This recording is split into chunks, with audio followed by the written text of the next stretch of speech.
Estamos vendo então o Tartufo de mulher. Quando nós deixamos aqui a ação, né, para nos dedicarmos ao café, não é? Nós tínhamos deixado aqui o Tartufo revelando finalmente quem é, né, porque todo mundo sabia quem ele era, mas pela primeira vez então há uma espécie de manifestação clara em que ele declara-se apaixonado pela dona da casa, muito embora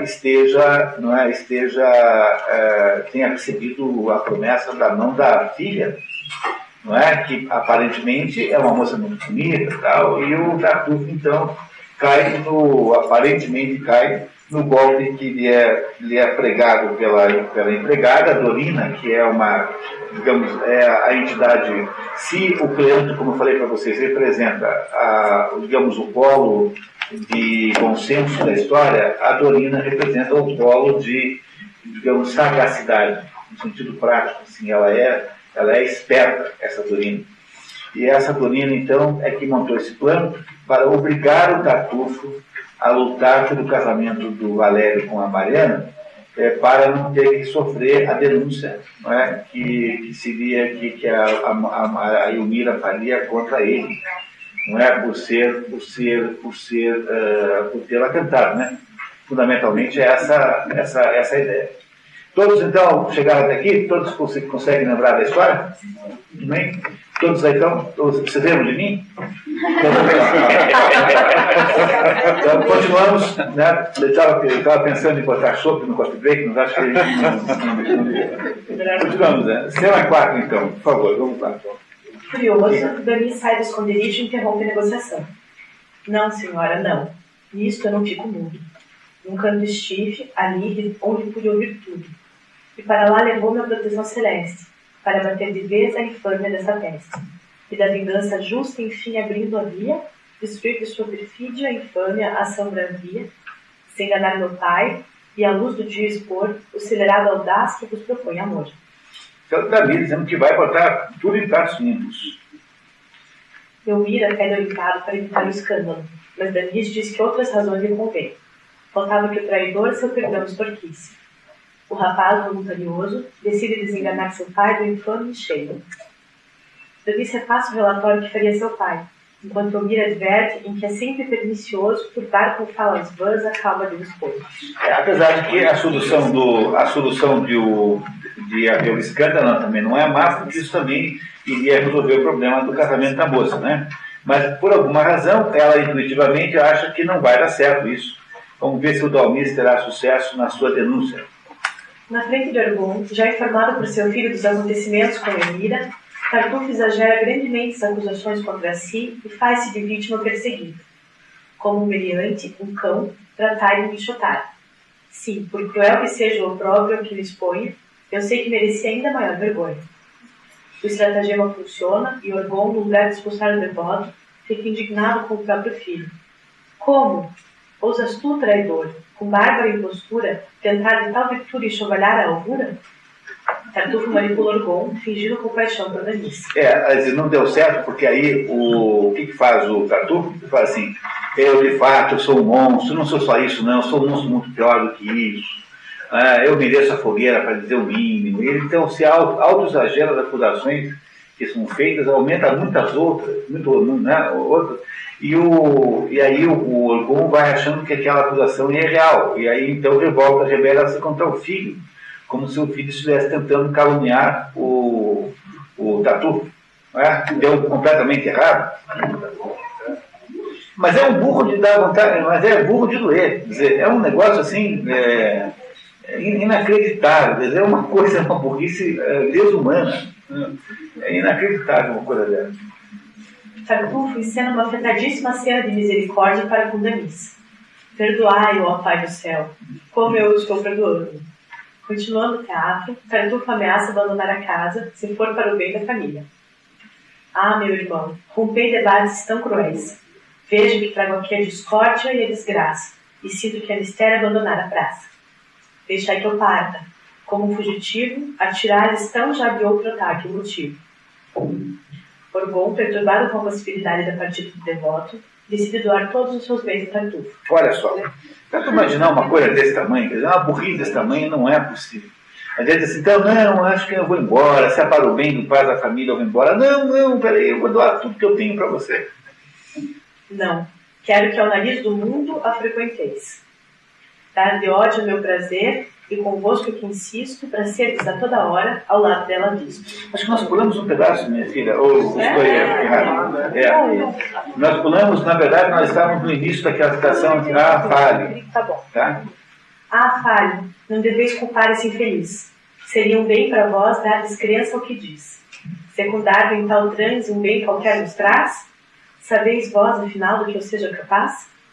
Meu irmão, fiai-vos na aparência, e credes que eu sou melhor, tão só pelo que de mim vedes? Não, é o exterior que vos engana assim. Meu Deus, o que se pensa? Eu não sou, ai de mim. De homem honrado e bom, deu-me o mundo nomeado, mas a verdade pura é que não vale nada. Está vendo? Ele fica se acusando, né? E quanto mais ele se acusa, mais o Orgon acha que ele é santo. Né? Ele aproveitou a acusação que fizeram contra ele e começou a se acusar de muitas outras coisas. Meu caro filho, sim, tratai-me de perdido, de biltre, de ladrão, facínora, bandido. Marcai-me de algo pior, de um nome mais funesto. Tudo isso mereci e nada vos contesto. De joelho sofro a infâmia e a punição devida a todo o mal que fiz durante a minha vida. Orgon continua a enxovalhar Danis. Cala-te, infame, ingrato. Põe-se de joelhos e abraça Tartufo. Queixa-se de estar sendo vítima de uma conspiração para enxotar dali aquela santa alma e insiste em casar Mariana com Tartufo. Ameaça, logo mais naquela noite, dar a saber quem manda na casa. Como Danis não se rende, Orgon ameaça bater nele com um pedaço de pau e depois o expulsa e o deserta. Pronto, expulsou o filho, deserdou o filho, em favor desse Tartufo. Tartufo encena uma afetadíssima cena de misericórdia para com Danis. Perdoai-o, ó Pai do céu, como eu estou perdoando. Continuando o teatro, Tartufo ameaça abandonar a casa se for para o bem da família. Meu irmão, rompei debates tão cruéis. Vejo que trago aqui a discórdia e a desgraça, e sinto que é mistério abandonar a praça. Deixai que eu pare, e como um fugitivo, atirar-lhes tão já de outro ataque motivo. Orgon, perturbado com a possibilidade da partida do devoto, decide doar todos os seus bens a Tartufo. E também decide pedir ao Tartufo que seja visto a maior parte do tempo com a mulher, que é justamente para ficar claro que ele não tem medo da denúncia de que os dois, que ele possa estar querendo a mulher dele. Assim, então, por favor, eu queria que você fosse visto o tempo todo com a minha mulher. Não só ele faz como dá todos os bem, como também... Não é uma coisa inacreditável esse Orgon, né? Ninguém consegue ser burro desse ponto. Não dá. Na prática, não dá. Salvo...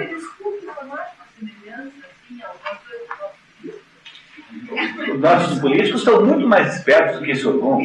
Agora, assim, do jeito que o Tartufo depois a gente conversa um pouquinho sobre... Depois a gente conversa sobre isso. Exatamente a nossa continuação vai por aí. Mas alguém burro como Orgon é difícil de ter, né? Desse jeito. Então vocês veem que o autor satírico, ele irá sempre fazer uma caricatura das personagens. Porque as personagens reais nunca são assim tão simplificadas, né? Não são tão simplificadamente burro como é esse Orgon. Né? É isso? Continuamos, vamos lá. Não, quero que ao nariz do mundo a frequenteis. A mulher dele? Quero que ao nariz do mundo a frequenteis. Dar-lhe ódio é meu prazer, e convosco aqui insisto, para seres a toda hora ao lado dela visto. E não é tudo. Para enchê-los de furor, serei vós meu herdeiro e único sucessor. E nesse instante vou, da melhor forma e tal, fazer-vos de meus bens a doação integral. É-me tão bem amigo, e genro brevemente, mais caro que mulher, filho e qualquer parente. Não hei de ver por vós minha proposta aceita? Do céu seja a vontade em tudo e sempre feito. Coitado, vinde, apresso a escritura a respeito, e possa perecer a inveja de despeito. Né? Coitado, vai ficar com todos os bens. Muito bem. Cleanto conversa com Tartufo e pede-lhe que interceda junto a seu cunhado pelo deserdado Danis, mas Tartufo não cede. Quisera, o quanto a mim, ali, crê-lhe, com fervor, e não lhe conservei nem sombra de rancor. Não o acuso, e perdoar-lhe em tudo não vacilo. De fundo o coração é meu afã servi-lo. Mas do céu o interesse a tal não pode anuir, e se tornasse aqui, teria eu que sair. Após a ação sem par que vimos nesse dia, o comércio entre nós escândalo seria. Ou seja, não é mais possível ver o convívio dele com o Danis, né, por causa daquela situação daquele escândalo. Ele não vai, não quer interceder para que o pai chame o filho de volta.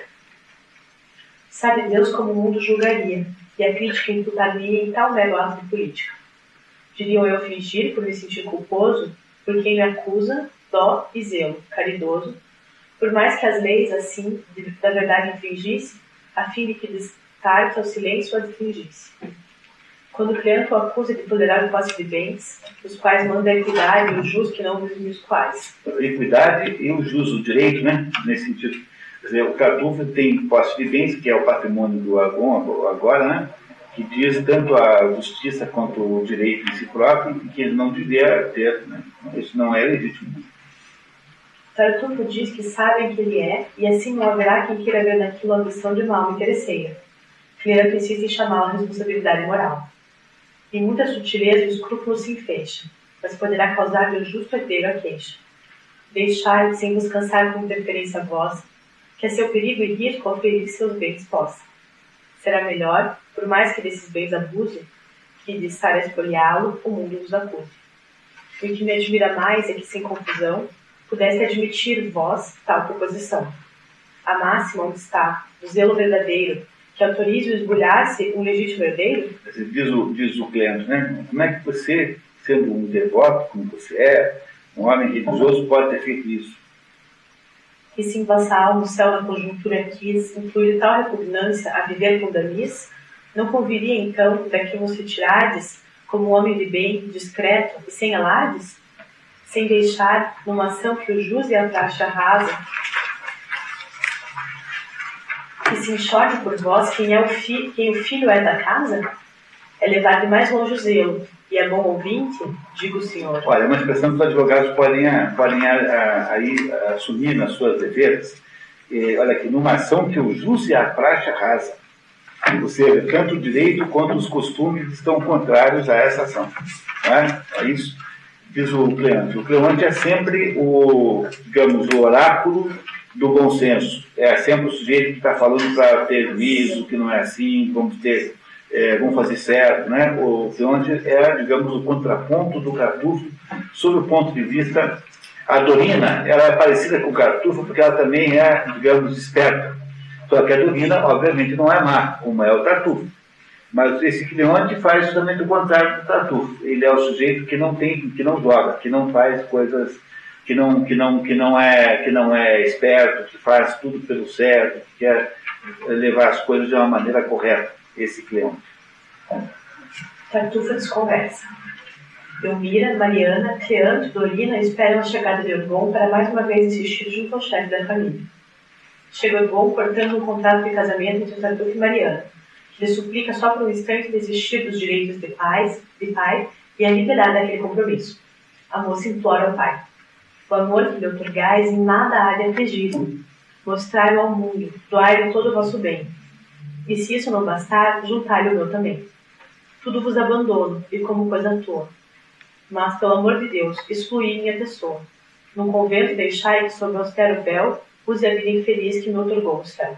Olha, por favor, eu dá tudo que eu tenho para ele, faço o que quiser, mas eu não quero casar com ele, então eu prefiro ir para um convento, diz a menina. Orgon está irredutível. Quanto mais nojo esse meneu te traz, tanto mais ocasião de mérito terás. Olha que bacana essa, hein? Quer dizer, esse casamento com o Tartufo passou a ser uma coisa maravilhosa, sob o ponto de vista do Orgon, porque como ela tem nojo do marido, conviver com o marido será uma espécie de purgação, de esforço cristão de melhoramento, né? Isso, né? Que coisa maravilhosa. Tá? Vamos lá. Creonte e Elmira tentam intervir, mas Orgons rejeita. Elmira propõe ao marido testar Tartufo. E se a vosso olhar em cheio eu o expusesse à luz? Meio a contragosto, Orgon aceita o desafio. Elmira pede ao marido que fique debaixo da mesa e escuta a conversa que ela teria com Tartufo. É o que está naquele desenho lá na frente, ó. Se olharem novamente lá na primeira página, na segunda, né? Página 2. Está lá o Tartufo, a mulher, e está lá o Orgon embaixo da mesa. Todos repararam aí que essa cena que está aí representada nessa gravura? Ele concorda de má vontade. Confesso que é mostrar complacência em comum, mas devo ver como é que saireis da empresa, e se esconde. Chega Tartufo convocado por Elmira. Ela justifica seu santarrão, dizendo que não havia tido tempo de impedir a denúncia de Tanis e retoma a conversa entre os dois. Aquela conversa romântica que havia sido enterrada quando o Dalmis pulou de trás interrompeu, né, dizendo que ia denunciar tudo ao pai. Há que vos revelar segredos favoráveis. Mas, para calma mais, cerre-se a porta antes. E vinde após me ouvir assuntos importantes. Tartufo vai fechar a porta e volta. Escândalo do teor daquele que antes ouve, não nos convém, e não será o que se louve. Disfarcei da surpresa o choque a muito custo. Tanis me influiu por vós na hora um tremendo susto. E vistes a que ponto eu me esforcei, na mira de lhe romper o intuito e decalmar a ira. Tão perturbada vi-me, isso sim, com aquilo, que a ideia não me veio de em tempo desmenti-lo. Mas por tal é que deu mais certo ainda o ocorrido, e as coisas melhor ainda estão com o marido. A estima em que vos tendes se pôr a tormento, e contra vós suspeita alguma já cometa. Por melhor desafiar a juízo discordante, nos quer ver a ambos nós juntos a todo instante.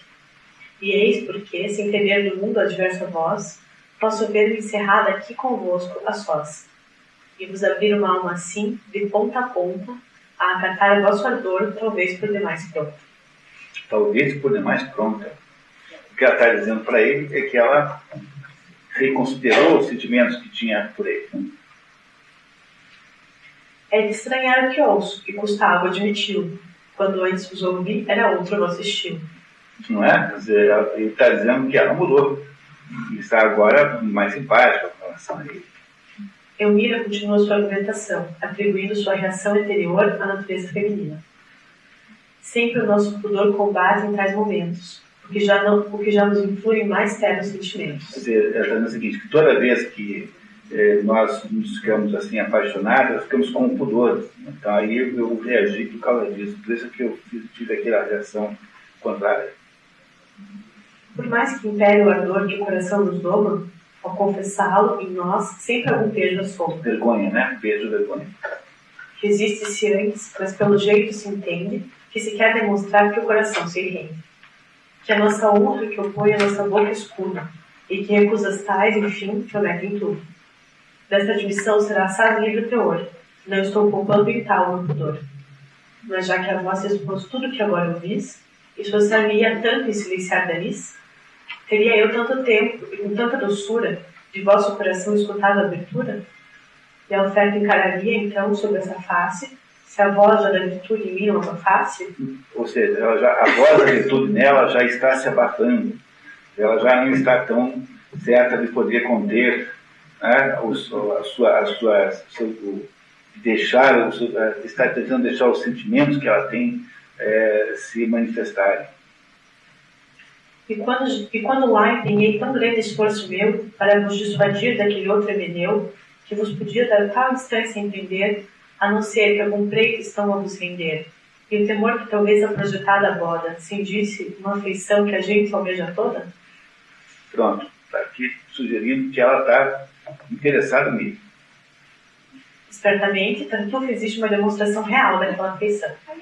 Ele não quer mais levar apenas parole. Como dizia o ditador, né, da Lina. E agora ele quer agora uma demonstração real daquela afeição. Isso não é uma conversa de mulher pegada, não. Isso aqui é uma conversa bem erótica para a época que foi feita, né? Isso aqui, essa peça aqui era encerrada lá no gabinete do rei. Era uma coisa assim, digamos, que não era. Os outros dois são incapazes de escrever um texto desse, Racine e Corneille não fariam uma coisa dessa nunca. Falei coisas muito mais sutis, né? Aqui há sempre um certo deboche, assim, sempre há uma certa, digamos, explicitude das coisas, que não há em nenhum dos outros dois ditos clássicos franceses. Né? Por isso aqui, mulher é muito diferente. Agora veja só o que o Carol foi dizer para ela. Tá? Doçura extrema em nós, Senhora, se derrama ao ouvirmos ditos tais de um amor que se ama. Em meus sentidos põe seu mel, em sor no fundo, a fluir suavidade inédita no mundo. É meu supremo afãs, eu sei o que vos praz. E beatitude infinda esse auspício me traz. Meu coração, porém, vos cobra a liberdade de algo ainda duvidar de sua felicidade. Então eu ainda duvido um pouquinho, né? Poderá aí pensar que um ardil me confronta, que me leve a romper o entendeu que se apronta. E para falar franco, esse meu coração não poderá se fiar em tão suave oração, se algo dessa bondade a que meu ser aspira, do que me expõe, penhor cabal não me confira. Penhor cabal não me confira. Ou seja, ela está pedindo que ela lhe ofereça um penhor cabal. E não me implante a... É o quê? Penhor cabal significa um compromisso e sem nenhuma dúvida, quer dizer, uma demonstração indubitável de que ela está, de fato, interessada nele. Não é? Uma garantia real, como se diz em linguagem de banco, né? Garantia real. A gente pode imaginar o que seja. Né? Acho que todo mundo consegue imaginar mais ou menos o que ele está querendo que ela dê para ele, para que ele possa acreditar na conversa que ela está tendo com ele. E não me implante na alma fé constante, assim, do encantador favor que demonstrar por mim. Céus, com tal rapidez que ele... É importante dizer que ela está tossindo. Depois de tossir para advertir seu marido. Céus, com tal rapidez quereis abrir caminho e de um peito esgotar de vez todo carinho? Uma resposta feminina extraordinária, né? Muito bem feita. Só a custo é que se faz uma admissão tão doce. Mas como se bastante essa admissão não fosse, por mais que se disser, não vos satisfaremos se o ardor não for levado aos favores extremos? Muito discreta, né? Uma argumentação ótima. Esse mulher é um grande escritor, eu preciso sempre lembrar disso. Tartufo insiste em que nada há de dar crença, encantadora dama, sem que uma prova real persuada sua flama. Ela reage: céus, esse vosso amor, senhor, como é tirânico e completo. Mas como consentir aquilo que almejais, sem ofender o céu do conceito que falais? Tartufo dá então uma aula de cinismo. Ou seja, a última recurso que ela tem é assim: mas como é que eu posso lhe dar essa prova sem ofender o céu? Afinal, eu só falo do céu o tempo todo.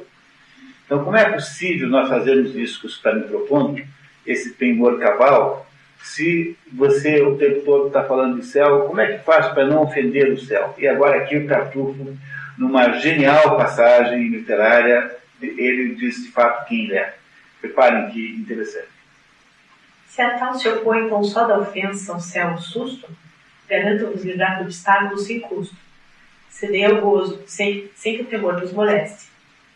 Mas põe-nos medo tal da punição celeste, Senhora, esse receio absurdo se descarte, de vos livrar de vãos escrúpulos tem-se a arte. Veda de fato o céu certos contentamentos, mas com ele haverá sempre acomodamentos. Com o céu sempre haverá acomodamentos. Ele veda alguns contentamentos, mas sempre haverá acomodamentos. Conforme for preciso, existe uma ciência que espicha sem embargo os laços da consciência e retifica o mal que haja na alguma ação, julgando-lhe a pureza apenas da intenção. Então como é que faz? Preciso apenas lembrar da intenção. O ato em si não precisa. Então, se for uma intenção, digamos, amorosa, verdadeira, então não tem problema. São segredos que na alma eu vos farei luzir. Basta que vos deixei, Senhora, conduzir. Meus votos contentais. Vossa alma em nada expõe. Toma o mal sobre mim e por tudo respondo. Eu vira tosse com mais força. Tossis muito. Tartufo continua a destilar hipocrisias. Não custa, enfim, destruir-se essa inquietação vossa. De um segredo integral comigo está segura. Só no rumo da coisa o mal se configura. O escândalo do mundo é o que a ofensa produz. O pecado não é o que não vem à luz. Pronto, que tal essa? Eu não conto para ninguém. Vai ficar só entre nós dois. E aquilo que não vem à luz não é pecado. Portanto, a senhora não se preocupe com isso. porque esse problema do céu aí está muito bem resolvido, não será isso que impedirá a sua demonstração cabal de afeição por mim. Seria uma belíssima canção. Ele acabou de arrumar uma razão, né, uma argumentação, obviamente falaciosa, para que ela não tivesse mais o argumento de dizer que a tal da prova cabal não era possível, porque ela ofenderia o céu. É isso que ele não queria, que ela não queria fazer. Não é isso? Quando a Mira concorda aparentemente, Tartufo, confiante, expressa sua opinião sobre Orgon. Após ter novamente tossido e batido sobre a mesa. Bem, forçoso é ceder, vejo, ainda que eu ressinta. É submeter-me a tudo, é mistério que eu consinto. Pronto, ela concordou com a prova cabal. Por menos, já se vê, não devo eu pretender que haja quem se contente e queira se render. Sem dúvida, o chegar-se a esse ponto é enfadonho, e a contragosto a tal o assentimento apronta. Mas já que reduzir-me a isso, a quem me acossa, teimando em nada crer do que dizer se possa, se estão a me exigir que eu vá pela tangente, forçoso é resolver-me e contentar a gente. Se nesse sentimento alguma ofensa se orça, por conta ficará de quem a tal me força, e não me há de caber em tal a culpa a mim. Então, assim, eu concordo, mas se estiver errado, a culpa é sua, não é minha. Né? O senhor é responsável por isso, moralmente por isso. Sim, vai por minha conta. E a coisa em si, assim, é obséquio, por favor, e desespiar sem ruído, se não está talvez lá fora meu marido. Escondido atrás da porta ouvindo, né? Mas ele está embaixo da mesa, né? Você sabe. Por que é que em seu favor cuidado ainda do tris? É homem de se levar sem mais pelo nariz. De todo encontro nosso é de fazer farol, e a ponto o pulso de até negar a luz do sol. Pronto, essa é a opinião que tem o Tartufo sobre o outro que está ouvindo embaixo da mesa. Quer dizer, é um homem de se levar pelo nariz. Eu até faço com que ele negue a luz do sol, ou seja, é um sujeito completamente controlado por mim. Não é? Não é? Agora, será que esse burro desse Orgon ainda duvida ainda tem alguma dúvida sobre quem é o Tartufo? Quando o Tartufo foi verificar se o marido estava perto, Orgon... Não faz mal. Por favor, saia por um momento. E observe, tudo ali com o olho e o ouvido atento. Quando o Tartufo vai verificar se o marido estava perto, Orgon está debaixo da mesa e confessa a mulher. Não me refaço. Está a arrasar no que ouvi. Confesso, o homem mais nefando nunca vi. Na volta de Tartufo, Orgon esconde-se atrás de Elmira. Tartufo anuncia não ter encontrado a pista do marido. Ninguém se encontra ali, e minha alma encantada... Quando o trapaceiro aproxima-se de Elmira para abraçá-la, percebe Orgon, que rapidamente detém seu antarrão e tenta expulsá-lo. Calma, é acatar demais essa ânsia apaixonada. Pudera, não deveis entusiasmar-vos tanto. Quereis algo impingir-me? Ai, ai, meu homem santo? No rol das tentações, o assalmo apenas ousa desposar minha filha e subornar minha esposa? De início eu não quis crer em tal patifaria, e pensei que ainda o tom se modificaria. Mas por demais já é levar a prova avante. Para ver onde estou é mais do que bastante. Rua, sus, arre, é não ter vergonha. Vamos, para fora, e já, sem qualquer cerimônia. Chega de discurso, é levantar a asa e dar sem mais demora o fora cá de casa. Pumba, finalmente, né? Esse é finalmente e tal. Mas Tartufo não está de acordo. Por fora darei voz, que vos fazeis de dono. A casa é minha, e dá-la conhecer tenciono. Verei se pode aí da intriga e inveja o olhar de fazer com que do céu a causa se abastalhe. Não está onde eu creio quem quer causar-me injúrias, contra a fé sem punir maquinações espúrias. Vingá-la e ocasionar que do alto tom decaia quem ousa aqui falar de fazer com que eu saia. Pronto, ele é dono de tudo, né? Ele recebeu tudo em doação, portanto ele é dono da casa. E tem que sair, é Orgon e a família? Ele não, porque não, ele deu a casa para o homem. Sozinho com Elmira, Orgon confessa estar mais preocupado em saber se certo cofrinho ainda está lá em cima do que com a doação dos bens da família que havia feito. Aí tem uma história que vocês não conhecem, um amigo chamado Argas do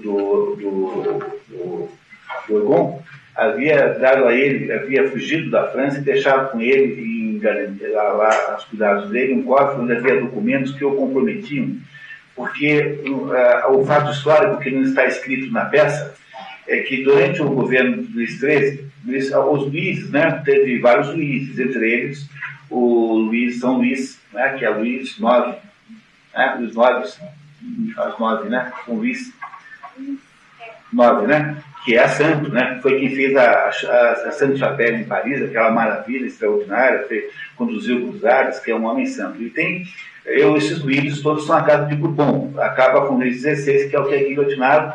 Não acaba bem, porque depois tem Luís XVIII, que ainda faz aquele pequeno governo da restauração depois de Napoleão Bonaparte. Mas a casa Bourbon, que é essa última casa real francesa, teve o seu auge no Luís XIV, XV, nesses dois, porque o Luís XVI acaba muito mal, aliás, era um rei muito bom, mas paga o preço, né, da Revolução Francesa.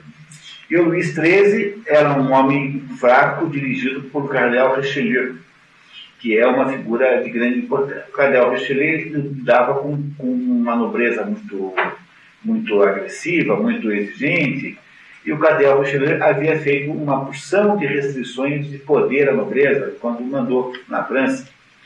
E os nobres ficaram aborrecidos com aquilo, e quando o Luís XIII morre, começa o reinado de Luís XIV, que era um reinado feito não por o próprio, porque ele era muito criança, mas feito por um regente, né, que era a mãe, que por sua vez também não mandava nada, ela não era uma governante, quem mandava era o Cardeal Mazarin.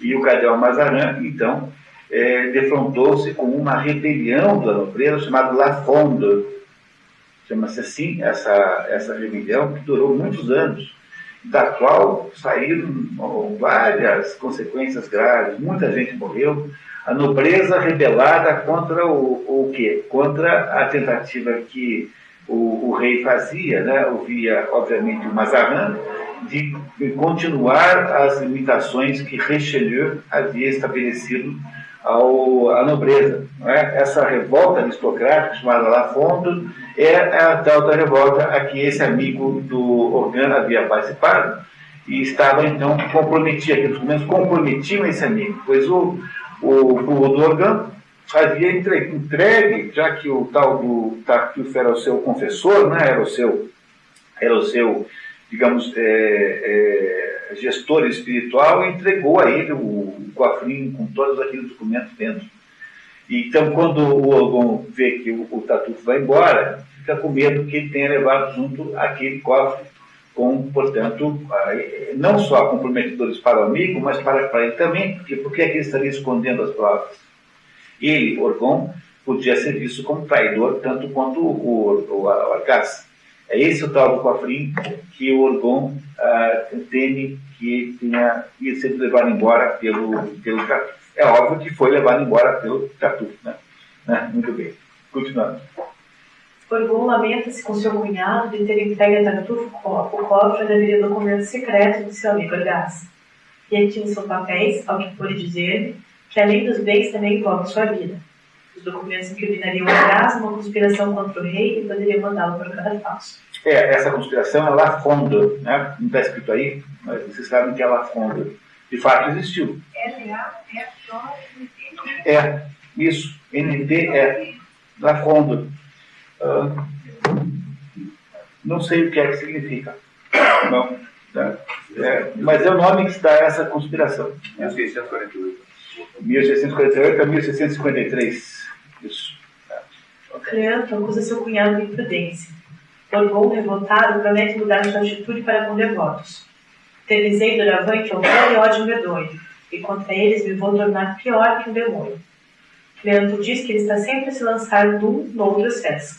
Agora ele quer matar todos os religiosos. É isso que a Igreja Católica não achou. A Igreja Católica não entendeu que havia dentro dessa frase aqui, na boca do Cleanto, uma espécie de inocentação do Molière, porque ele, no fundo, não está falando da Igreja Católica, está falando contra os devotos. Então ele põe na boca do Cleanto, que é quem tem bom senso nessa história, diz assim, não, agora vai você fazer o contrário, né? Antes você entregou todos os seus bens para um picareta de um falso devoto, e agora você quer matar os outros verdadeiros devotos. Não é assim que faz. É isso que o Cleanto diz para ele fazer. Vedes que a um erro mor vos havia cingido, e que vos ludibriou do céu zelo fingido. Mas onde anda a razão para estar vosso empenho, afundar doravante ainda em maior erro, e por nos ludibriar um mísero velhaco, com gente boa e honesta, e visitar o cavaco? Dar o cavaco significa mostrar zanga, é uma expressão antiga, dessas que não se usa mais, como macacos me mordam. Não é? Porque essa tradução é de 68, se não me engano, vimos aqui no livro. Em 68 já ninguém falava macacos me mordam. Não é? Mas o problema é que, como é uma tradução em verso, às vezes a tradutora precisa buscar palavras antigas para poder fazer as rimas, mesmo quando elas não são mais usadas, né? Então, dar o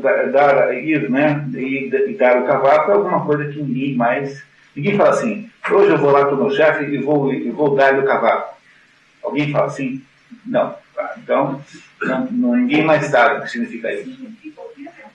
Que é mostrar que está bravo, né? É manifestar zanga. Danis, sabendo da ameaça que pesa sobre seu pai, quer agredir Tartufo. Deixai-me, vou cortar-lhe orelhas e nariz. A punir-lhe a insolência, enfim, não mais se fuja. Devo libertar daquela cara suja. E faz-se jus que a pau o embusteiro amarrote. Cleanto diz que ele fala como mero rapazote, que aquele mal pela violência não se mete. É o outro exacerbado que também o cliente tenta botar a cabeça no lugar, né? A senhora Pernelle, mãe de Orgon, chega e pede explicações, pois ouvira dizer que ali havia acontecido espalhada tremenda. Seu filho explica. Sim, novidades há de que fui testemunha. De benefícios meus, veio-me pago a cunha. Então, ser pago a cunha significa ser pago com abundância. Né? Eu recebi pagamento farto, das minhas generosidades, eu recebi pagamento farto. Ironicamente ele está falando, né? Ninguém mais fala assim. Em 67, eu também ninguém falava, fui pago a cunha. Já era uma expressão antiga. No entanto, a tradutora ficou sem sinônimo aqui, então teve que usar essa expressão. Por isso é que soa um pouquinho velho, né? A tradução, embora não seja tão assim, é uma tradução da década de 60, não é tão velha assim. Em sua pior miséria, um homem carrecolho, como meu próprio irmão alojo e por ele olho. De favores e dons cumulo diariamente. Dou-lhe a filha e o total de meus bens de presente. E o salafrário aí, sem hesitar sequer, tem a desfaçatez de assediar a mulher. E para mais suprir seus cínicos ofícios, em sua ameaça inclui meus próprios benefícios. Usa, a fim de que afunda a minha ruína urda, vantagens com que o armou minha bondade absurda, e escorraçar-me, enfim, de meus bens tem por alvo, e reduzir-me ao ponto em que por mim foi salvo. Quer dizer, o objetivo do Tartufo é deixá-lo a ele, o Orgon, tão pobre quanto o Tartufo estava quando foi salvo pelo Orgon. Né? Essa belíssima parágrafo aqui, muito bem traduzido, conta isso, né? Explicando para a mãe, né, o que aconteceu. A senhora Pernelle não acredita e insiste que sempre o povo inveja os que devotos são. A matriarca faz defesa de Tartufo, apesar de seu filho afirmar. Mas eu vos disse já que eu mesmo tudo vi. Com os próprios olhos vi o temerário crime. A senhora Pernelle insiste na inocência de Tartufo. Meu Deus, é a aparência que mais leva a engano, e pelo que se vê, julgará algo leviano. Os presentes se contradizem e se lamentam estarem nas mãos de Tartufo. Confessa Elvira. Soubesse eu que ele tinha em mãos aquelas armas, não teria levado o caso a mais alarmes. E chega o senhor Leal, o sargento de polícia. O sargento vem da parte do senhor Tartufo. Apresenta-se e diz ter já sido servidor do pai de Orgon. As vossas ordens, Leal, da Normandia oriundo. Sou lacaio de Vara, e ainda que o inveje o mundo, adita-ei, louvo o céu, de exercer sem embargo. Há 40 anos já, com toda a honra ao meu cargo. Trago aqui, senhor, a orar que não discorde, a citação legal decorrente de uma ordem. Como, vindes, senhor, sem barulho e paixão, está a se tratar de mera intimação. A ordem de todo mundo aqui evacuar a casa, e dos móveis e o mais deixá-la livre e rasa, cedendo a outro lugar sem demora ou fragor. Pronto, que tal? Aí chega o Estado de Justiça com uma informação, uma ordem de despejo, para sair, tirar tudo da casa, os móveis incluídos, para que o Tartufo vá morar lá, na casa do Orgon.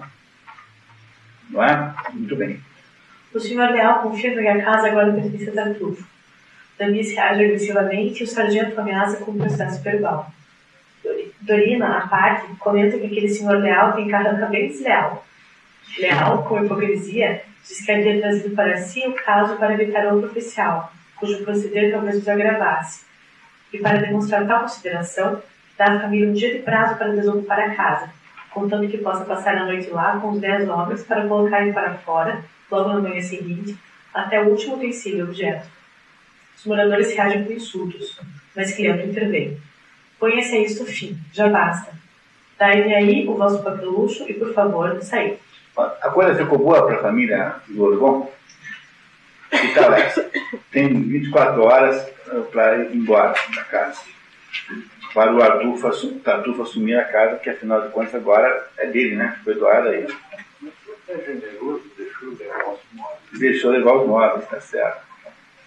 A senhora Pernelle está estupefata com a cena e despenca das nuvens. Pronto, essa também agora convenceu-se que o Tartufo não era o que ela achava que era. Começa o conselho de família. Valéria pede desculpas por trazer mais más notícias. Senhor, ter que afligir-nos ainda mais, eu sinto. Mas o perigo impõe do modo mais distinto. Amigo meu, ao qual me prendem velhos nós. Tem vírgula aí, viu, pessoal? E tem um errinho aí. Depois desse nós aí é vírgula. Amigo meu, ao qual me prendem velhos nós, e que inteirado estado que me liga a vós, infligiu para mim, por um passo arriscado, o segredo devido aos negócios do Estado.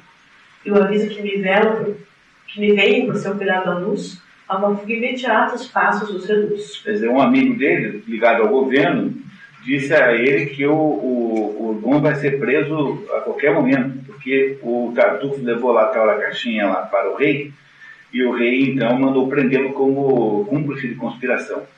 E que ele, Orgon, devia se mandar ao máximo que pudesse para não ser preso, para piorar muitas coisas.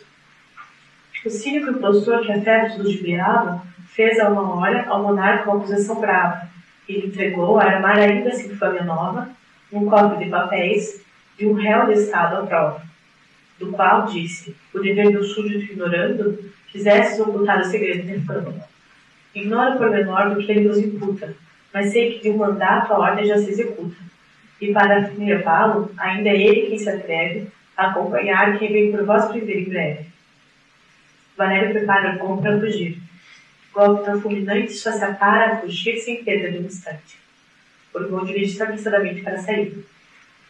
Na saída, Orgon é interceptado por Tartufo, que chega acompanhado de um oficial de justiça. Detendo Orgon. Nada aqui, senhor, de escapatória ousada. Longe não tendes que ir para encontrar pousada, pois da parte do rei vos faz prisioneiro. Quando lhe pedem que mostre gratidão à ajuda da senhora Pernelle, Tartufo devolve. Sei que socorros dela eu pude receber, mas só do príncipe, hoje, ainda zelo o dever. O príncipe é o rei, né? É o rei. Não temo em tal dever sagrado a pior estafa. A gratidão e o mais o coração me abafa. Eu sacrificaria laços tão potentes, comigo próprio, esposa, amigos e parentes. Que impostor! Tartufo, indiferente às súplicas de todos, manda o oficial de justiça cumprir sua missão. E aí, então, nesse momento, o clímax da peça, em que o oficial de justiça finalmente vai perder o Orgon. Então, tudo deu errado, né? É preso como traidor, possivelmente sendo condenado à morte, não é? Tem a sua casa tirada, a família toda está na rua, e toda a vida da família do Orgon desaparece aí nesse momento da história. Esse é o momento, então, em que a plateia toda, né, fica sem fôlego, fica com o coração na mão, imaginando, então, essa desgraça que transformaria a história numa tragédia, né, se fosse o caso. No entanto, a história não é uma tragédia e não acontecerá bem assim, e o que acontece é o que será lido em seguida pela Clarinha. Livrai-me, por favor, da gritaria aqui, e sem tardardes mais, vosso dever cumprir. Sim, de fato demais já demorei naquilo, e a propósito estáis me incitando a cumprir. Segui-me, pois, por tal, a luz ainda do dia. A prisão que há de ser a vossa moradia. Quem, senhor? Eu? Sim, vós. Mas eu? Como? A prisão? Contas não vos darei a voz da decisão. Pronto, aqui nesse momento, o oficial de justiça, em vez de prender o Orgon, acabou de prender o Tartufo. Remetendo, senhor, daquele alerta e susto de Deus. Aqui, desculpe, filha, é que é o seguinte, aqui, esse pedaço que vocês vão ler agora, foi imposto aí pela mulher para conseguir que eles liberassem a peça. Senão o rei não ia liberar. Então, o que vai ter agora? A mulher agora fará o puxará o saco do rei. Então, vivemos sob um rei honesto e justo, é o Luís XIV, que tem que ser elogiado na peça para que o rei diga assim, libera aí o Tartufo do mulher, porque já havia sido proibido 2 vezes, vocês lembram, né? Então, os próximos 10 versos são apenas uma demonstração de apreço pelo rei, com o qual o Molière garante a aprovação da peça. Não é? Tem, portanto, esse objetivo escondido.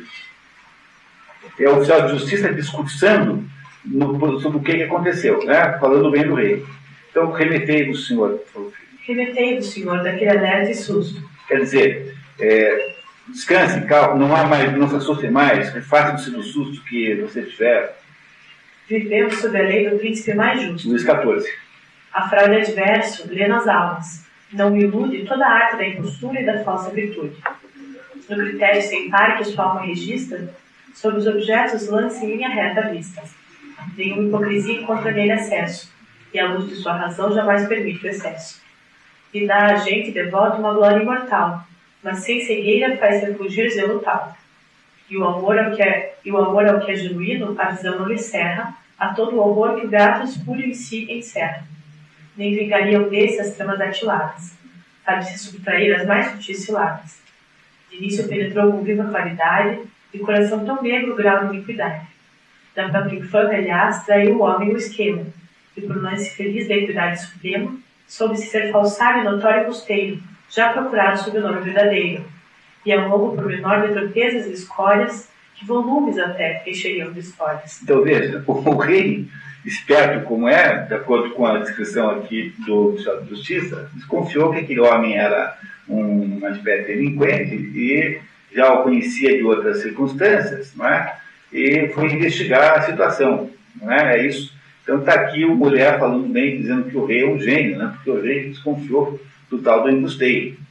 Aí, tendo descoberto, então, que o Tartufo usava um nome falso, que não era Tartufo o nome dele, era outro nome qualquer, que nós não sabemos qual é, e que ele já tinha dado outros golpes, então ele está prendendo o Tartufo no lugar do Orgão. E o Orgão será perdoado pelo fato de ter retido a tal da caixinha lá. Não é isso? É a própria democracia. Mas 100%. Mas o que o mulher quer é que liberem a peça. Porque o que ele queria só era chutar a canela dos devotos, que são os tartufos.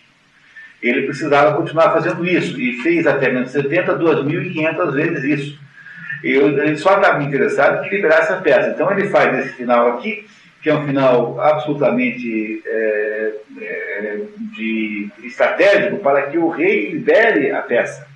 Não é? Luís XIV libera a peça. De início detestar aquele grão monarca.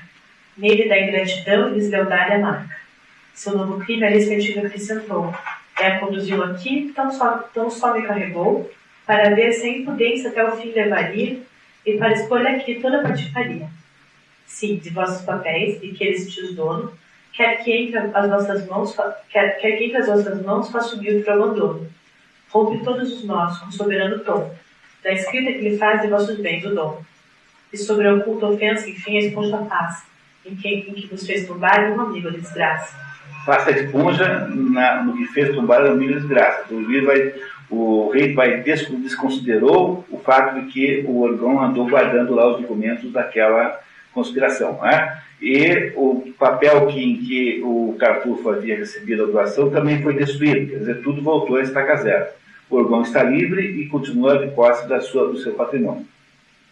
Tal prêmio a devoção de outrora outorga, quando dela desce penhor seu direito apoiando. Sabe assim sua fé, quando em tal nem se pensa. Conferir a lealdade e a justa recompensa. E sem que a punição do malfeitor se esquive, o bem, mais do que o mal, em sua memória vive. Louvado seja o céu. Ah, respiro, animal. Que favorável, filho. Quem pensaria tal? Pois sim, traidor. Parai, meu irmão. Não se há de vossa ira rebaixar alguma iniquidade. A seu fado infeliz deixai-o miserável, e ao menor seu amargor que agora está prostrando. Sim, volto formular nesta hora, porque o ajude o espírito a que torne o seio da virtude, a que, criando ódio ao vício, a sua vida corrija, Em pé é o grande rei justiça menos rígido. Enquanto aos pés lhe ireis render, vós, pleito grato, e exaltar-lhe a mercê de tão bondoso trato. Mais um pedacinho aqui de puxar o saco do rei, tá? O Leandro manda o Orgon ir prostrar-se aos pés do rei para agradecer, ó. Enquanto aos pés lhes irei render, vós Orgon, pleito grato, e exaltar-lhe a mercê de tão bondoso trato. Não é? Está aqui novamente mais um ato de pedir aqui o apoio do rei. Né? Sim, a seus pés eu vou, de joelhos, com alegria, louvar-me da mercê que seu favor me envia. Não ache que por causa disso o Orgon é mulher, porque não é, tá? Cuidado, não interpretar aqui o Orgon como sendo o próprio mulher. E algo já quite, assim, com tão grato dever, a justiça de um outro havemos de prover. E em Valério coroar, no Himeneu com quem ama, e o generoso amante, a fiel e pura chama. E acabou a história. Gostaram do mulher? Gostaram da história? O Tartufo, embora... Não, o Tartufo é o nome da personagem. Então, olha, professor, olha aqui, ó. Sem fazer confusão, tá? Olha aqui, ó. Tartufo é o nome da personagem. Tartufo tem um som italiano, porque as personagens de mulher eram muitas vezes baseadas nas comédias da comédia dell'arte. Comédia dell'arte é uma modalidade teatral extremamente caótica, de que nós tínhamos aqui em Curitiba um sujeito genial que morreu há pouco tempo, que era o Mário... como é o nome dele, meu Deus? Mário Schemberg, né? Que era um ator que veio aqui, que foi o sujeito que inventou aquelas séries de peças de teatro que se chamavam aqui em Curitiba... me ajudem, por favor. Era Schomberger, né? Mário Schomberger, né? Que tinha uma série de comédias que ele fazia com base no modelo da comédia dell'arte, que era sobre Curitiba. Né? Como é que era o nome, meu Deus? Vocês lembram desse? Trecentina, no tempo que Curitiba fez 300 anos, então ele criou a Trecentina, que era a comédia de gozação de Curitiba, que era divertidíssimo. Esse era um ator extraordinário, morreu de câncer aí há uns 4 anos, aí foi uma perda enorme aqui para a cena teatral local. Extraordinário ator. Então, a comédia dell'arte é uma modalidade de teatro italiana que é exercida nas praças e que é o que nós chamamos hoje em dia de pastelão. Para vocês terem uma ideia, o Eloy e eu temos um amigo comum que escreveu uma tese sobre isso, dizendo que os herdeiros da comédia dell'arte são, por exemplo, o Chacrinha, o Ratinho, esses apresentadores caóticos, assim, que são herdeiros dessa modalidade, que no tempo da Idade Média era uma modalidade muito popular. O que é uma comédia dell'arte? É um conjunto de personagens que são sempre as mesmas, aí você tem esses nomes, Arlequim, a Colombina, todos esses nomes que... Esmeralda, são todas personagens fixas que todas as trupes têm e que tem sempre o mesmo comportamento. Então tem o Polichinelo. O Polichinelo é o sujeito que não guarda segredo. O segredo de Polichinelo é aquele segredo que todo mundo sabe. Não é? Então são personagens, o marido traído, são personagens, digamos assim, emblemáticas. Esse pessoal, então, se reúne na praça e fala qualquer coisa. É improvisado, não tem texto. Não é? Então o pessoal chega numa cidadezinha do interior, é uma trupe itinerante, para lá no meio da praça, montam lá um cirquinho e faz uma peça que significa uma improvisação entre as personagens de alguma coisa qualquer que lhe vem à cabeça. Não é? O sujeito reage à fala do outro, ninguém ensaiou nada antes. O Molière tem muitas personagens aí que são assim. Por exemplo, no Don Juan, a personagem, digamos, cômica do Don Juan, que é o Sgaranelli. Né? O Sgaranelli é uma personagem de comédia dell'arte. Então esse Tartufo também é uma personagem que lembra a comédia dell'arte, o nome é italiano de origem.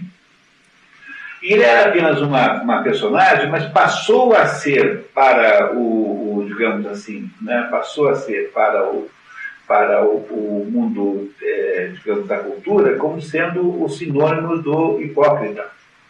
do santarrão. O que é um santarrão? É alguém que tem um comportamento diferente, prega o contrário que faz, tem um comportamento contraditório com a sua vida. E é por isso que todas as línguas, o português também, se você olhar no dicionário, está lá de Tartufo, e com letra minúscula, quer dizer, é um substantivo comum, está lá escrito que o Tartufo é isso, ele é um sujeito de mau caráter, assim. E isso é resultante da peça do Molière. Então, o Molière criou vários personagens assim, que são personagens típicas, como o hipocondríaco, que é o Argan, que é o doente imaginário, por exemplo, como o avarento, que é o avarento por excelência, e assim por diante. Tá? O misantropo, que é o sujeito que é, digamos assim, tem uma dificuldade de lidar com o mundo. Né? O misantropo é aquele sujeito inadequado, completamente não afeito digamos, às circunstâncias menos sinceras do mundo. E assim por diante. Todas as personagens de Molière são assim. Ele é um criador dessas personagens, como ele exagera nas tintas, como ele faz personagens caricatas, então ele transforma as suas próprias personagens nos modelos da literatura. Você, quando pensa num avarento, pensa no avarento de Molière. Embora tenha lá um avarento lá no Dickens, famosíssimo, como é que se chama? O Scrooge, né? Scrooge, né? Old Scrooge, que é um avarento lá no Dickens, que é um sujeito horroroso, mas quando você pensa em avarento, quase sempre o Molière aparece à mente mais rápido, porque o Molière fez daquele sujeito a peça central, né? O indivíduo central da história. E assim por diante, né? Assim por diante. Do mesmo modo que Shakespeare faz isso também, que quando alguém pensa num judeu literário, pensa no Shylock, que é o judeu literário, digamos, mais típico de toda a literatura. Nenhum judeu literário é mais forte do que esse. Mas, enfim, o que Molière faz, portanto, é nos ensinar a entender esses tipos. Comparado com Shakespeare, Molière está na epiderme da história, porque não é possível interpretar uma peça de Molière com a profundidade com que é possível interpretar uma peça de Shakespeare.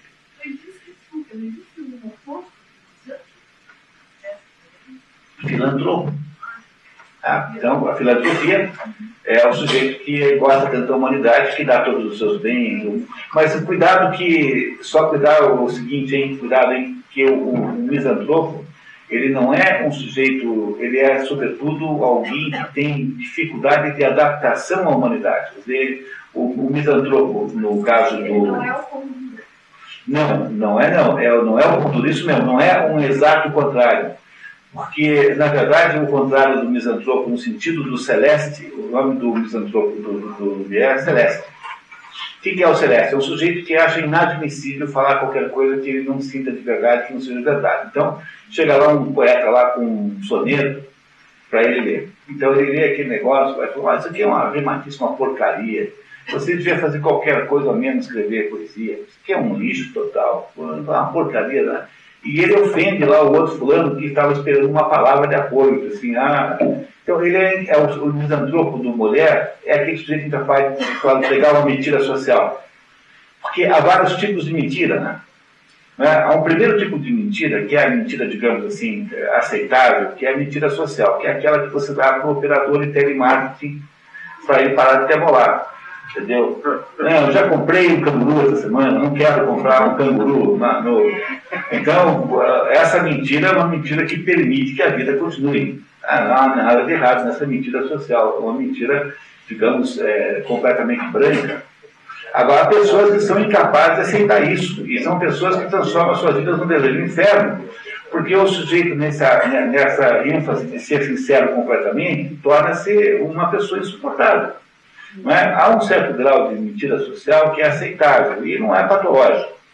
Um segundo tipo de mentira é a mentira com um objetivo concreto. Essa já é perigosa, porque ela pode ser ilegítima, pode ser breve, mas ela também pode ser legítima. Por exemplo, quando você mente porque você tem como objetivo com essa mentira, não apenas se livrar de um chato, mas você deseja um resultado concreto. Por exemplo, você mente para enganar alguém. Bom, às vezes essa mentira pode ser moralmente aceitável. Quando você, por exemplo, conta para o bandido o lugar errado onde você escolheu o dinheiro. Existem mentiras piedosas. Essa é um outro tipo de mentira. Essa faz parte do primeiro grupo, é uma variante do primeiro grupo. Há um terceiro tipo de mentira, isso que eu estou falando aqui, no fundo, tem a ver com a interpretação da história de hoje.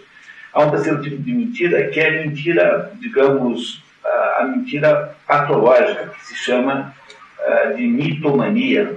Não é? É o sujeito que mente sistematicamente, porque é incapaz de não mentir. Por exemplo, ele foi assistir Ben-Hur e disse para você que foi assistir os 10 Mandamentos. Ele não tem nenhum ganho em mentir desse jeito. Entendeu? Ele não ganha nada com isso. Mas ele não consegue dizer uma coisa, verdade nenhuma. Ele acha que tem que mentir sempre. É um sujeito doente que mente sistematicamente em tudo que fala. A parte boa desse tipo de mentira é que essas pessoas são tão folclóricas que elas não são acreditadas, né? Então elas rapidamente são percebidas pelos outros como sendo doentes e transformam-se em pessoas engraçadas, não é? E quase todas elas são adeptas do esporte da pescaria. Também tem esse defeito, esse problema psicológico. Faz parte da síndrome, né? Não é isso, tá? Esse adepto de pescaria. Então são pessoas que mentem sistematicamente, mas é uma coisa meio doentia, assim, como se fosse uma compulsão a fazer isso. E o quarto tipo de mentira é o de todos o pior, que é a mentira existencial. Essa de todas é a mais grave. A mentira existencial é a mentira do doutor Jekyll, quando não quer admitir que também é o Mr. Hyde. Né? Entenderam? Eu estou tentando fazer aqui uma espécie de análise das mentiras possíveis. Tem uma mentira que é social. Não é isso que a dona Ingrid também lembrou, que também é a piedosa, não é? É isso. Não é aquela mentira que você diz, não, sua orelha não é tão comprida quanto você está achando. Tal. É até bonita, porque ela faz uma curva bacana, assim. Então, essa é uma mentira social. Essa é uma mentira sem nenhuma importância. Você mente para poder permitir que as relações sociais aconteçam. Não é isso, né? Não é aquela história da mãe que levou o menino que tinha cabeça grande. Não, meu filho, não, que nada, menino, que nada, cabeça grande nenhuma, né? Tá bonito.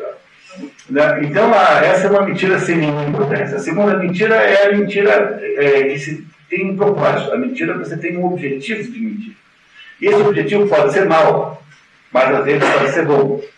Não é? Ele pode ser, não é que é bom, ele às vezes pode ser legítimo, porque você não tem obrigação na guerra de contar para o seu inimigo onde é que estão a pólvora, né? Onde é que está a pólvora. Então, mentir para o inimigo numa situação de guerra não é uma coisa moralmente errada. Mas é uma mentira, a maior parte das mentiras ruins, quer dizer, estão nesse ramo aí, nessa segunda categoria. O terceiro tipo de mentira é a mentira do mitômano, que é o sujeito mentiroso por esporte. Assim, ele é mentiroso porque ele não consegue não ser mentiroso. É o Pinóquio, a figura literária que faz essa simbolização do mentiroso mitômano, é o Pinóquio. Entenderam? Pinóquio, né? Pinóquio é aquele sujeito que mente sistematicamente porque ele acha impossível não mentir. E o quarto tipo de mentira é a mentira existencial, essa é a mais grave de todas, que é essa que tem o Dr. Jekyll. Ou seja, o Dr. Jekyll de noite se veste de drag queen e vai para umas boates e tal.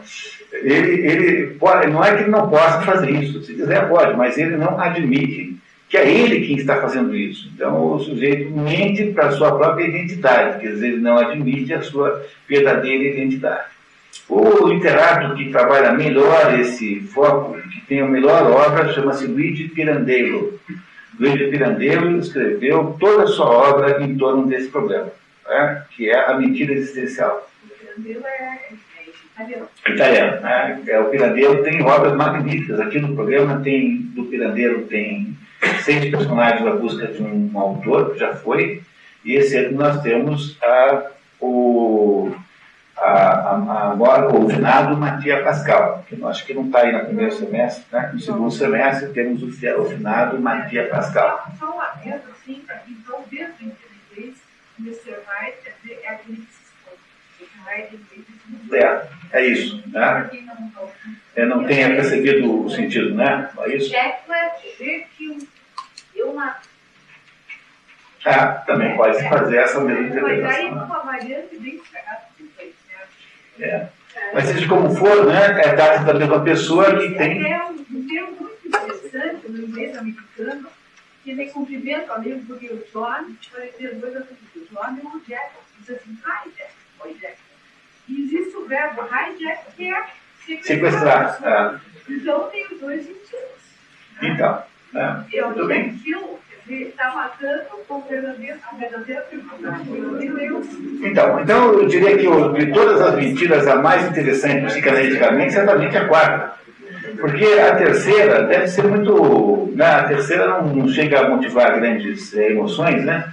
A quarta tipo de mentira é essa que nós vamos ter que analisar um pouquinho melhor daqui a pouquinho, assim conseguir retomar o fio da meada para a gente voltar a discutir esse nosso assunto aqui do Molière. Então, o que o Molière faz aí nesse livro do Tartufo é nos apresentar um sujeito que é um farsante. Não é? O farsante é necessariamente um tipo de mentiroso.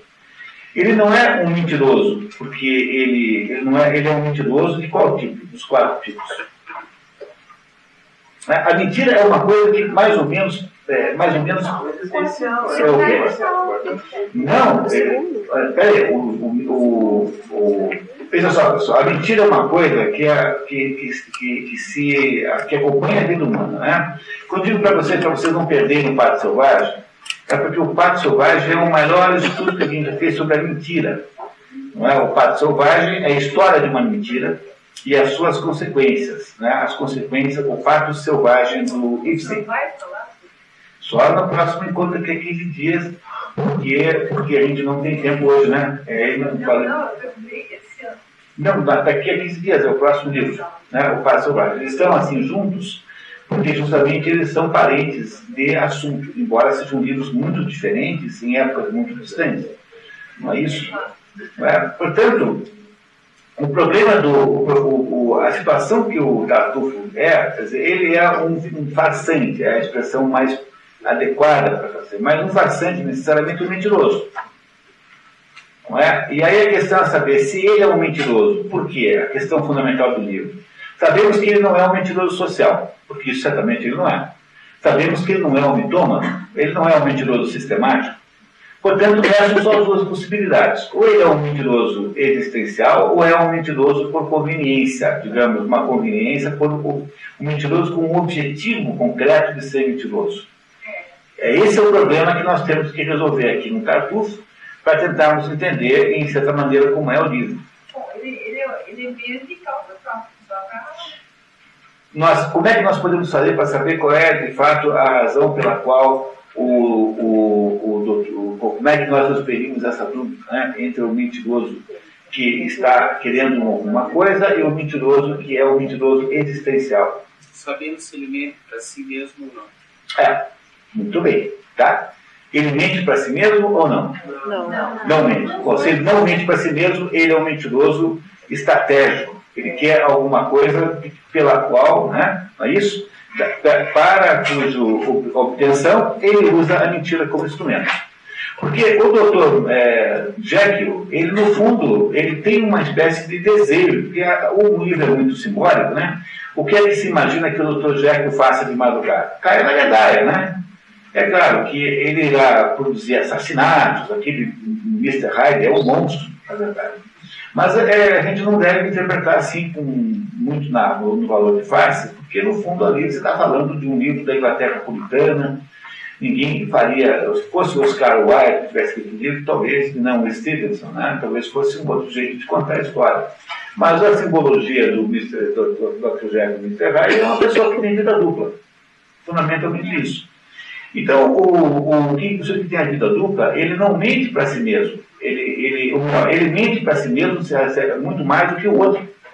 Porque ele passa a ter uma espécie de duplicidade existencial e não sabe mais qual dos dois ele é. E essa aqui é a angústia do processo, porque ele tem uma existência quebrada em 2 pedaços, não é? E não sabe mais, o Pato Selvagem não lida com esse assunto, tá? O Pato Selvagem lida com o primeiro tipo de mentira. Depois a gente vai ver no próximo encontro.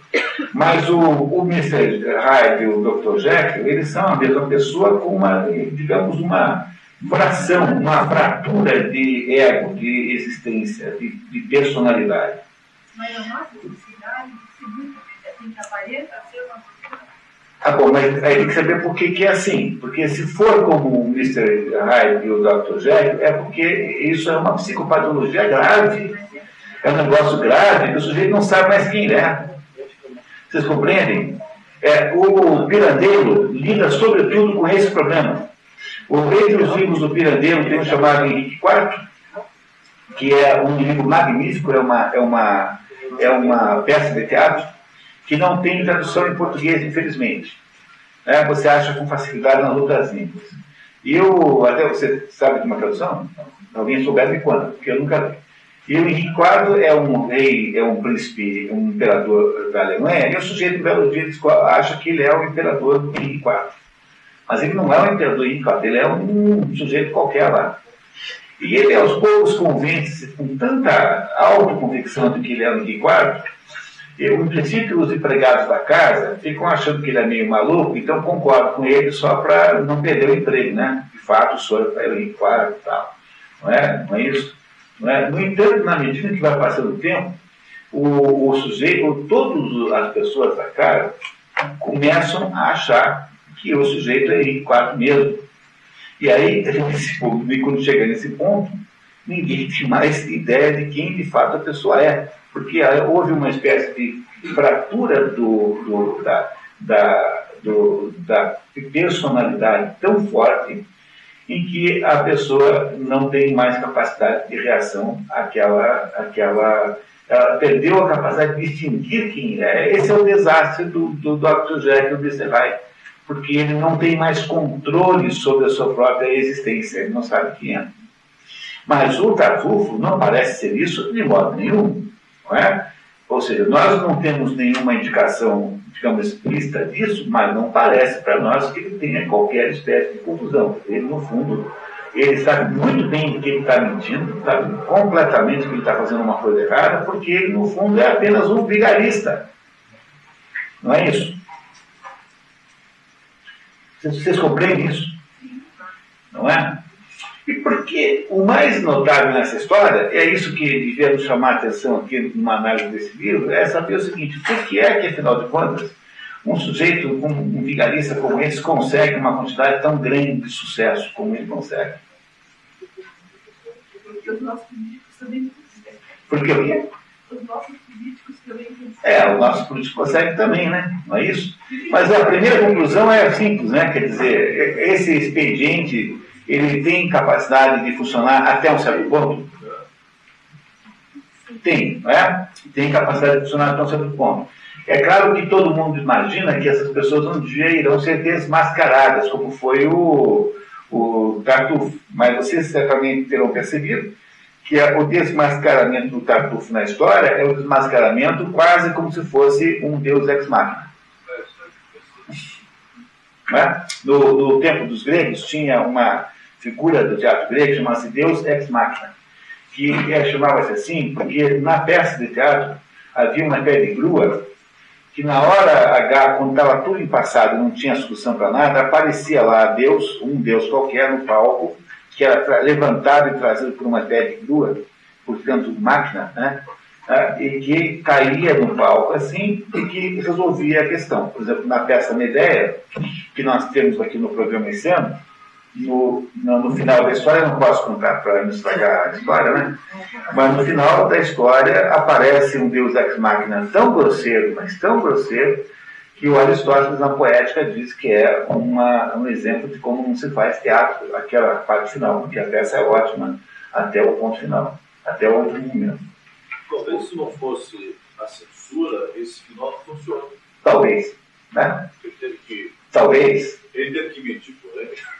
Talvez aqui, esse final Deus ex machina que há nessa peça é motivado especialmente pelo fato de que era preciso que o rei, com a sua inteligência, com a sua clarividência, com a sua competência e iluminação, entrasse nessa história para botar óleo na casa. Não é? Então soa um pouquinho falso. Né? Vocês devem ter reparado isso durante a leitura, que soa um pouquinho forçado, porque, afinal, não é 100% forçado, não é. é melhor do que no caso da Medea. Mulher, e o mulher tinha intenção de fazer outro final? Nunca saberemos isso, né? O que ele tinha a intenção de fazer é dizer que existe um tipo humano chamado Tartufo, que é o hipócrita profissional. E esse tipo humano é um problema. Então, o hipócrita profissional, que ele via lá como alvo direto da sua crítica, é o tal do devoto. Quem é que é o devoto? Vocês lembram do Dom Juan também? Se vocês estiverem aqui no Dom Juan, chega uma hora e Dom Juan fala assim para os Garanelli, fala assim, sabe de uma coisa? Eu resolvi mudar a minha vida. Eu resolvi agora ter uma vida santa, uma vida comportadíssima. Eu não vou mais fazer nada que não seja muito aí para os olhos do público muito bem feito. Daí diz os Garanelli assim, graças a Deus, patrão, graças a Deus, você finalmente... Eu digo, tu és mesmo uma cavalgadora, uma besta. Não está vendo que eu só estou querendo virar devoto? Seu idiota. Do Dom Juan, o mulher já havia... Porque o Dom Juan é logo em seguida essa peça aqui, o Dom Juan vem em seguida, na sequência cronológica da escritura, né? O Dom Juan vem logo depois, ele entrar com os devotos aqui na garganta. Então ele quer fazer o quê? Ele quer denunciar aquele pessoal lá que, de acordo com ele, vive de uma maneira licenciosa e libertina, são todos aí nobres, etc., e que fazem o que querem, mas ficam perseguindo e patrulhando a vida alheia com exercícios de pequena moral. É isso que ele quer fazer, esse é o objetivo de mulher. Agora, aí é que você vê a diferença que tem entre mulher e Shakespeare. Shakespeare é um autor metafísico. Então, Shakespeare pede para você pular num abismo profundíssimo de sentido na peça. E se você tiver coragem de fazer isso, você vai descobrir coisas incríveis nas peças de Shakespeare. O mulher não tem um laguinho de baixa profundidade. Portanto, a interpretação possível num livro de mulher é diferente da interpretação de um livro de Shakespeare. Porque no livro de Shakespeare nós vamos interpretar a simbologia da história. E aqui não há simbologia. O que você tem, na verdade, é uma espécie de crônica, uma espécie de sistematização de um determinado tipo humano, que é o Tartufo, que é um tipo humano existente, que, se nós formos prestar atenção, é mais ou menos um modelo do político moderno, como diz a dona Ingrid, é mais ou menos um modelo do militante intelectual moderno. Quer dizer, o que você tem no mundo moderno em termos de militância intelectual? Você só tem tartufos. Porque o que é um tartufo? É o sujeito que fica aí fazendo um discurso, é o Chico Buarque que faz discursos contra o capitalismo e que ganha milhões vendendo discos pelo sistema capitalista. Não é? Quando você é adolescente, você tem sempre um adolescente normal, chega uma hora e entra numa crise existencial, porque ele acha que as crenças que ele tem são crenças que foram implantadas pelos seus pais, pela escola, enfim, pelos outros. A tendência do adolescente normal é entrar numa crise de adolescência que consiste em ter dúvidas sobre em que acreditar, porque ele joga fora tudo que ele acreditava antes, mas ele não tem coisas novas para botar no lugar. Então fica numa espécie de limbo de crenças, e aí ele acha que esse limbo é resolvido pelos Rolling Stones, né? Pelo Led Zeppelin, pelo Renato e seus Blue Cats. Entendeu? Sei lá por quem e tal, né? Não é? Muito bem. Aí o que acontece com o adolescente? Um belo dia o adolescente percebe, assim, se for um sujeito meio esperto, percebe o seguinte, mas pera um pouquinho. Se os Rolling Stones são os contestadores da sociedade de consumo, que é essa que eu acho da qual eu deveria sair, como se explica que eles ganham tantos milhões assim para contestar a sociedade de consumo? O show deles custa R$500 em ingresso. Pois é, como é que pode os contestadores cobrarem R$500? Aí você começa a fazer perguntas, porque as soluções adolescentes que você tinha para a vida passaram a ser inconsistentes, né? E aí você precisa procurar crenças novas, aí quando o passo seguinte é virar adulto, ou seja, incorporar crenças mais maduras que há sobre a vida. Então, o que acontece, na verdade, é que, no entanto, no meio tempo, é possível que a pessoa seja alvo e vítima de uma grande quantidade de vigarice intelectual.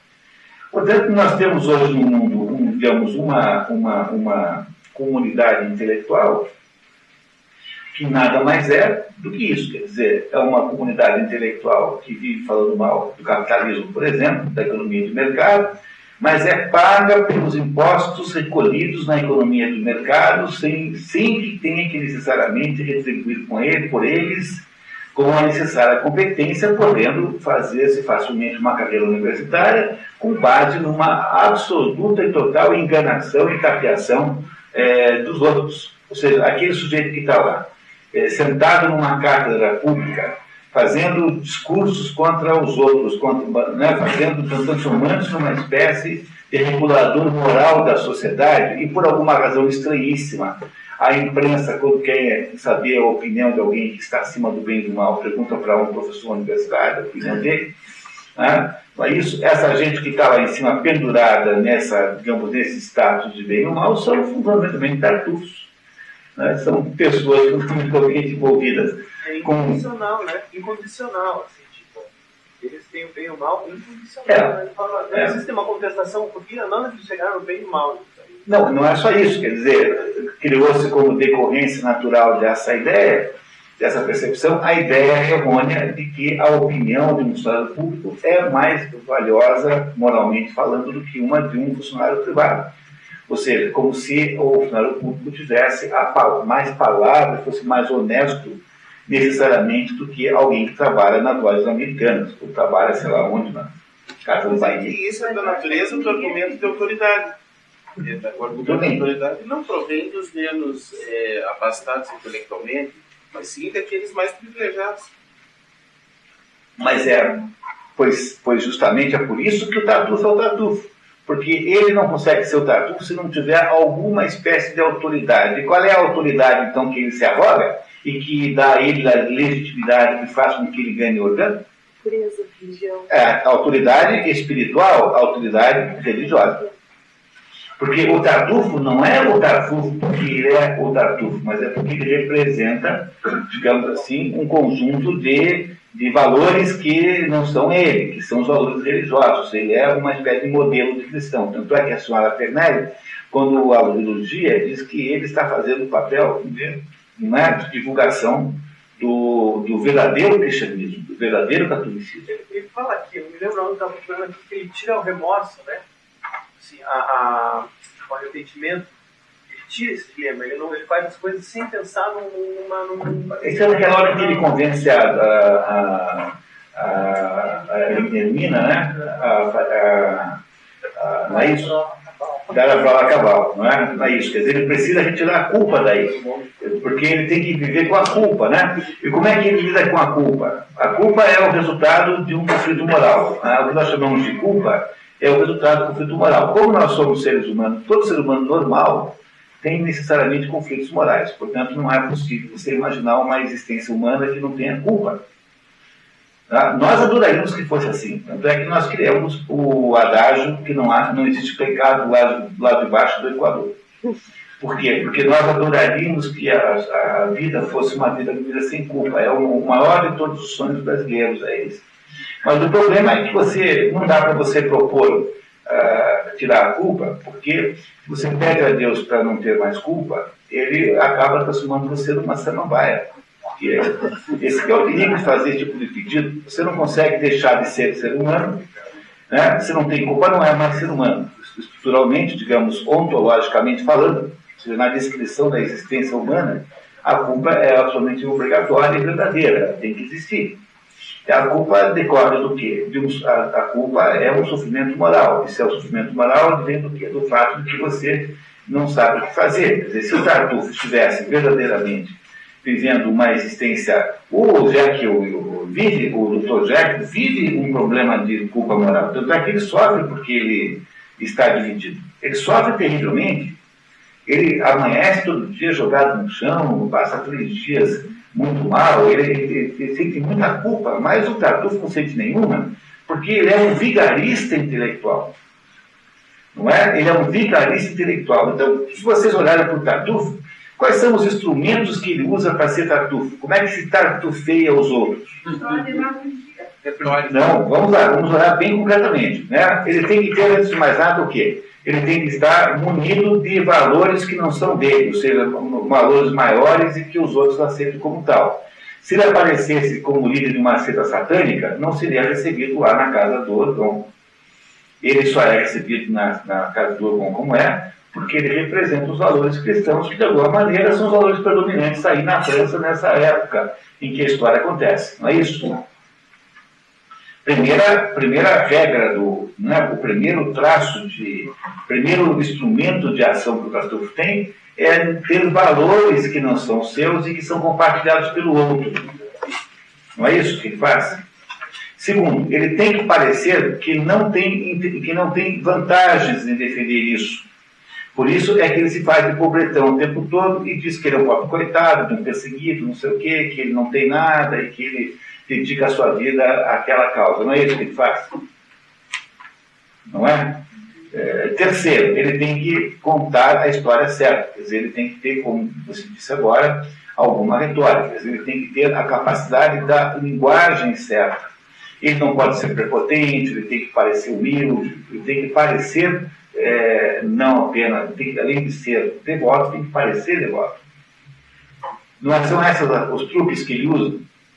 Pois, se você quiser aprender como é que faz para manipular o mundo, basta você aplicar esses 3 truques a você mesmo. Quando você faz isso bem feito, você consegue que as pessoas concordem com exatamente com o contrário do que você está aparentemente propondo. Então, o governo federal, no mesmo plano, propôs um Plano Nacional de Direitos Humanos.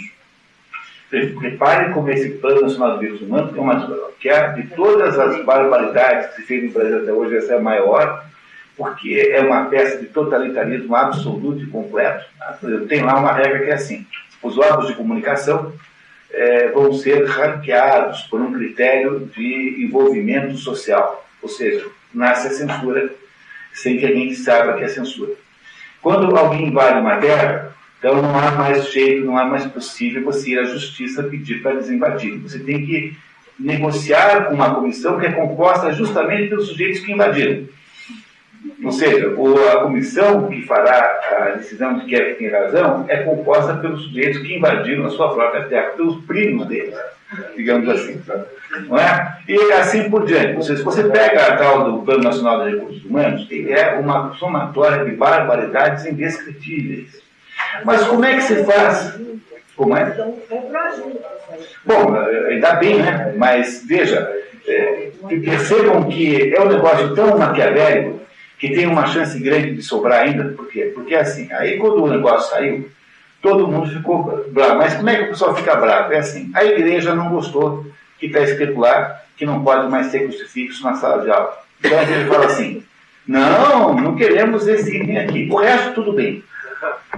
O resto nós não estamos em desacordo. Aí vai o ruralista e fala assim, não queremos esse item que diz que agora não há o tal do plano, tira o direito a acesso à justiça para quem é ruralista. Eu não quero isso não, mas o resto tudo bem.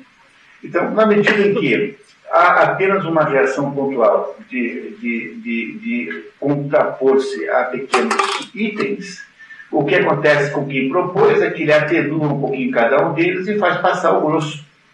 Não é? E é o que faz com que haja uma chance disso passar. Mas, no fundo, o assunto não é esse. Eu quero mostrar a vocês de como esse plano é inspirado exatamente na técnica do tartufo, que é essa técnica exposta por nós, por mulher. Primeiro, você não pode propor o plano sem que ele pareça que é bom, porque a primeira regra é, o plano tem que ter valores coletivos. Não pode ser feito fora do contexto dos valores coletivos. Portanto, você tem que chamar o plano de direitos humanos. Porque haverá alguém nesse mundo que está contra os direitos humanos? Alguém aqui capaz de dizer, não, eu sou contra os direitos humanos? Não. Então, se você chamar de Plano Nacional de Direitos Humanos, todo mundo fica achando que é bom, liminarmente. E antes disso existia alguma coisa contra os humanos. Portanto, porque antes havia alguma coisa contra os direitos humanos, portanto, agora não tem mais. Todo mundo, então, tende a dizer, puxa, que bom, um plano de direitos humanos.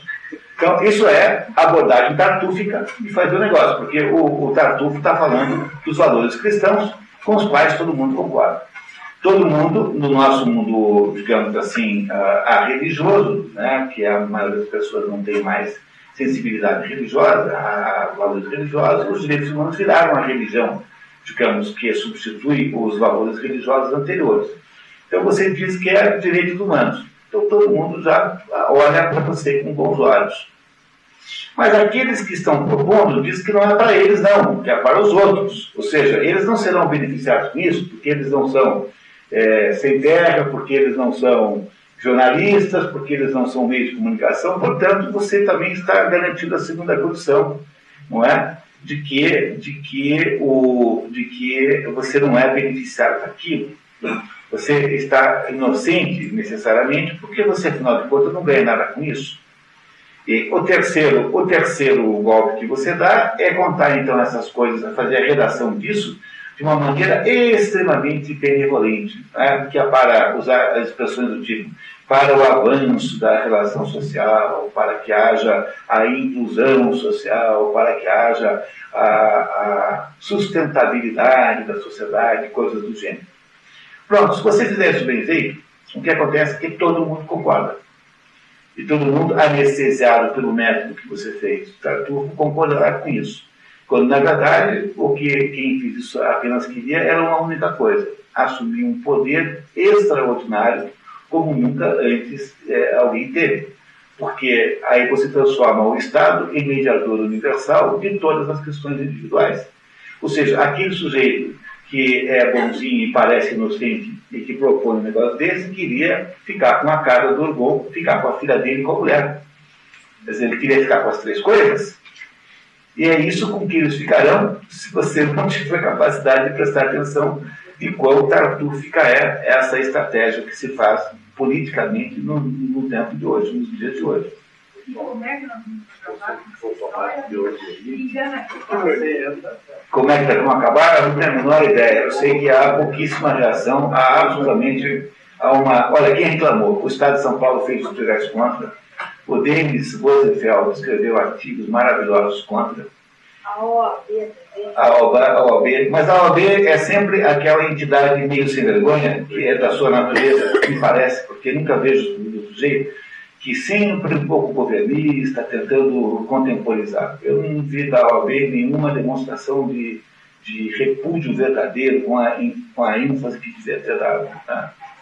Não é? E aí até ouvi coisas muito ambíguas, para ser bem sincero. E você tem, então, uma quantidade tão pequena de anticorpos que um tartufo bem instrumentado é capaz de fazer o que bem entender. Portanto, não achamos que o Orgon, que eu passei o tempo todo aqui enfatizando, cuja cretibice eu fiquei enfatizando, esteja muito diferente do quadro do brasileiro médio, moderno. Nós somos mais ou menos todos uns Orgons. A orgonice, né? O orgonismo é uma espécie de doença nacional que abateu o Brasil. Mas internacional. Bom, é também internacional, eu concordo, mas aqui é com uma gravidade, com uma agudicidade tão extraordinária que é muito mais fácil, porque aqui a quantidade de anticorpos é muito menor. Então, se a gente acha que esse Orgon aí é um sujeito mau, é um sujeito estúpido, pois é mais ou menos isso que eu acho que nós devemos começar a considerar que é a sociedade brasileira nesse momento de hoje. Porque nós estamos nos comportando igualzinho. Nós políticos, então, madurianas, e a máquina governamental é um partido. Nós devíamos ter as nossas madurianas, deviam ser os nossos jornalistas, deviam ser os nossos intelectuais. Não é? Os nossos não são nem um pouco censurados. O maior problema da censura não é o que se censura, não é quando censuram a censura. O problema da censura não é quanto censuram os jornais, é quanto os jornais censuram a realidade. É o contrário.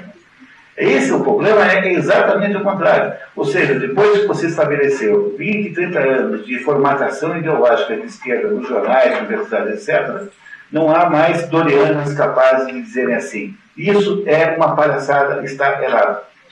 E é por essa razão que nós seremos cada vez mais cronicamente orgões, né? E é isso que nós devemos aprender aqui como mulher a não fazer igual. mas parece um pouquinho sem muita possibilidade nesse momento. Então, o negócio que também marca mesmo, escutando sobre a vida.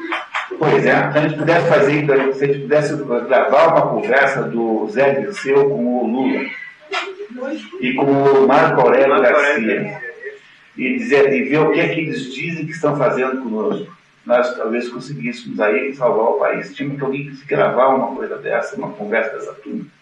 Porque, pessoal, os paralelos com essa história são tão espetacularmente próximos que eu fosse vocês. Os homens, né, põem as barbas de molho, pelo menos os homens. Só para finalizar, eu gostaria de dizer uma coisa. Meu filho, por exemplo, mãe, para que estudar história? A nota mais baixa que ele estudou no vestibular, porque 9 meses, só diz isso o seguinte: certo? Quem não sabe história não viveu.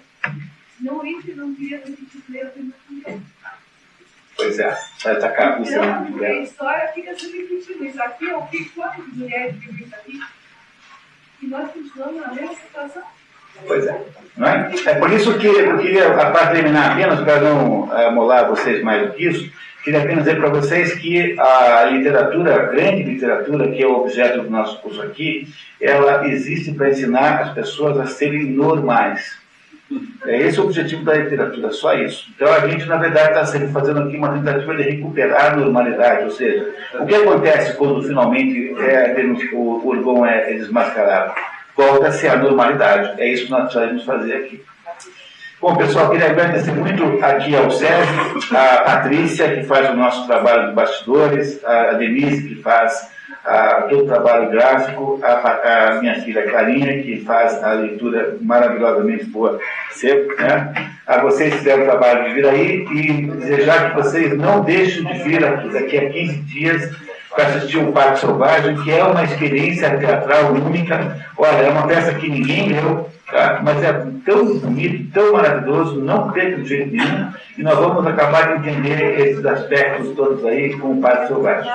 Até lá.